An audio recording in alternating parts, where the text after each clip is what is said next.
شیخ سعدی در بوستانش میگه یکی طفل دندان برآورده بود، پدر سر به فکرت فرو برده بود، کنان آب از کجا آرمش، مروت نباشد که بگذارمش. پدر میگه بچه‌اش میگه برداشت دوستداری میکرد، بوسابوسی میکرد. بچه‌اش میگه دیگه الهامش آمد یکی خندید. پدر میگه دندانهای فرزند که دید یک باره مردکی ترسانچک بده است، مردکی بی غیرت بده است، مردکی که بیچاره ریسک روزی را جانب خدا کی نمیدونست است. دندانهای بچه‌ش که دید میگه ترس فراش گرفت، کنان آب از کجا آرمش، مروت نباشد که بگذارمش.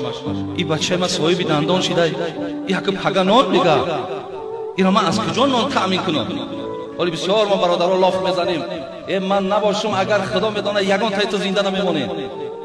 یا همه برادرای عزیز اینها همه یک سخنهای بیهوده، یک